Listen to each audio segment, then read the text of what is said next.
All right, so I want to show you a couple problems where this is already done, right? Like we know how to factor already. And so I want to show you basically what these steps look like, okay? Because I think those are the new things, the things that might be a little challenging. So we're going to have something that's already factored out. So it's going to look like two sets of parentheses, next to each other equal to 0, okay? And then we're going to go from there and use a zero factor property to turn it into simple linear equations, and then we're going to solve. Okay, so let's take a look at number 2 here. So here I see I have this side factored and then the other side's equal to 0, right? And whenever that happens, we can use the zero product property or the zero factor property, right? The only way that you can multiply these together and get 0 is if either this is 0 or this is 0, right? So basically, you can even just ask yourself, like, what does A have to be to make this equal 0, right? Or in other words, what plus 6 equals 0? And if you said -6, that's right, okay? And the way to do it, if you're not sure what it is, you just set these equal to 0, right? Just like we saw in the zero product property. Remember before, it was just an A and a B, right? So if A times B equals 0, then that means A equals 0 or B equals 0, right? Well, here instead of A and B, we have A plus 6 times A plus 5 equaling 0. And the only way you can multiply to get 0 is if you're multiplying by 0, right? If one of those things is 0, all right? So one of those things has to be 0. All right, so now we just solve for A. So here I'm just going to subtract 6 from both sides. And we get A equals -6, just like we thought. And then here we're going to take away 5 from both sides. And we get A equals -5. That's it. Now we can check our answers, right? If we plug in -6 plus 6 is 0. So we get 0 here. -6 plus 5 is -1. And 0 times -1 is 0. So that works, right? So this one works. Then we could try the other one. If we plug in -5, let's do that in blue here. Then we get -5 plus 6 is +1. And -5 plus 5 is going to be 0. 1 times 0 is 0, right? So both those work. All right. So remember, we don't have to do that every time to check the answers, but it's something you can definitely do, especially if you're not sure or if you're on a test and you have a little extra time. It might be worthwhile to do that.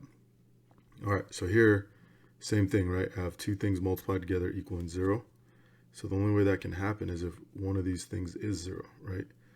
So either 3k minus 8 has to be 0, or 4k plus 3 has to be 0. Okay, so this was not as easy to just think about, right? Before we could think about what plus 5 equals 0 and -5. Here, this is a little bit tougher, so at least to do mentally, right?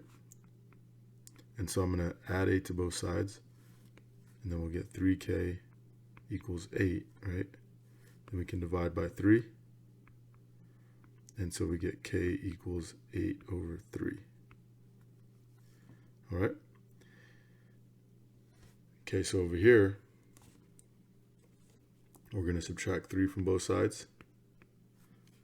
So we get 4k equals -3.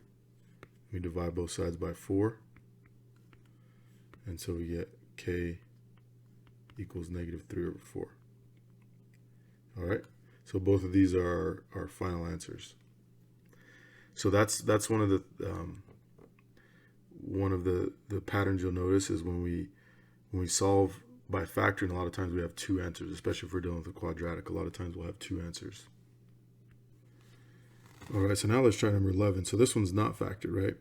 So remember that the first thing we want to do is set one side equal to 0, and that's already done for us. Okay, so we can bypass that step 1. And now we want to factor this side completely, right? So, since this is a complex quadratic, we have a 2 there. We can multiply A times C. Remember, we do have a way we can do this if since we have a 1 there, but you'd have to get this sign to be positive or kind of rearrange it a little bit. And so for me, I'll just multiply 2 times 1, get 2. Looking for numbers I can multiply to get 2 that I can subtract to get 1. That's pretty easy, right? So it's just 1 and 2. And so and those are only possibilities anyway. So then we can put those in here, right? So I can say, I can put an m here and a 1, and an m here, leave a little space in the front, and then put the 2. And then this tells me the sign of the bigger number, so the 2 will be positive. And then since this is negative, that means our signs will be different, right? So different. And so that means this one will be different than this one, right? Okay, and so now what we're going to do is we're going to take whatever a was, in this case it's 2, and we're going to put that on the bottom. Okay, so here they cancel out, we just get 1 over 1. Here nothing cancels out, so the 1 will go to the front here, this 1 will stay, this 2 goes to the front, and that 1 will stay. So we get 2m minus 1, and then here we get 1m plus 1. All right, so now we have it factored and set equal to 0, so now we can use our zero product property. Now we can say, hey, well, for this to be true, 2m minus 1 has to be 0, or m plus 1 has to be 0, right? Those are the two possibilities that would make this work. So then we would add 1 to both sides, and we get 2m equals 1, divide by 2, until we get m equals 1/2. Okay, then here we subtract 1 from both sides, so we get m equals negative 1, and so those are our two possibilities. All right, so that's how you use factoring to solve equations, quadratic equations.